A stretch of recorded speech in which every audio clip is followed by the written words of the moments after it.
ভাই রে, আমাদের মানবতার ফেরিওয়ালা বিল গেটস কাকা নাকি তার সম্পদের 99% দান করে দেবেন।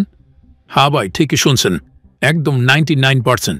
এ কথা শুনে আমাদের এলাকার বেকার জসিম ভাই তো সাথে সাথে বিশার খোঁজ শুরু করে দিছে।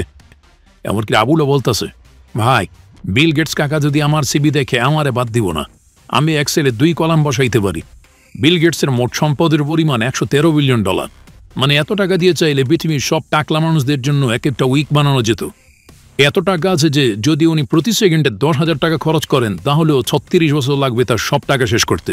বিল গেটস বলতেছেন তিনি এই টাকা দিয়ে নাকি স্বাস্থ্য, শিক্ষা, দারিদ্র্য বিমোচন ইত্যাদি খাতে ব্যয় করবে। এ কথা শুনে আমাদের এলাকার মাসুদ ভাই বলতেছে, ভাই গেটস ভাই যদি চান আমি একাই 3টা খাত কভার করে দিতে পারি। বাংলাদেশের এক বেকার ক্লাব ইতিমধ্যে চিঠি লিখছে, প্রিয় গেটস ভাই, আমাকে এখানে দারিদ্র্যও আছে, শিক্ষাও নাই, আর স্বাস্থ্য তো অনেক আগেই ঘর পালায় গেছে। আপনি চাইলে একবারে আমাকে উপরেই টাস্ট করতে পারেন। গেটস ভাই আসলে গুলিস্তানে একদিন ঘুরে গেলে বিশ্বাস করেন উনি ওইখানেই 50% দান করে দিয়ে যাইতেন।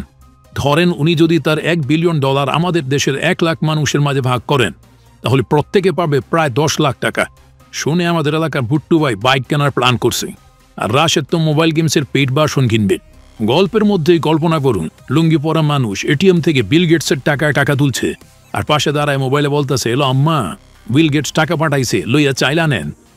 আসলে ভাই গেটস ভাইয়ের মতো মানুষের কাছ থেকে আমরা একটা জিনিস শিখতে পারি, যদি টাকা থাকে সাথে মনটাও বড় রাখো, আর যদি টাকাও না থাকে তাহলে মনটা বড় রাখার অভিনয় করো, তাও ভালো।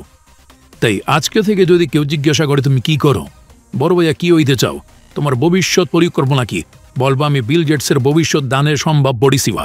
হ্যাঁ ভাই, প্রস্তুত থাকো, হঠাৎ একদিন বেজে উঠতে পারে তোমার দরজায়, hi I am bill, here's your শেয়াল। তাই ভিডিওটি ভালো লাগে একটা শেয়ার করে দাও, কারণ গেটস ভাই না দিলে হয়তো তোমার বন্ধুই তোমাকে কিছু দেবে। আর হ্যাঁ, সাবস্ক্রাইব না করলে বেকারত্ব আর গরিবী কখনো কিন্তু পিছু ছাড়বে না।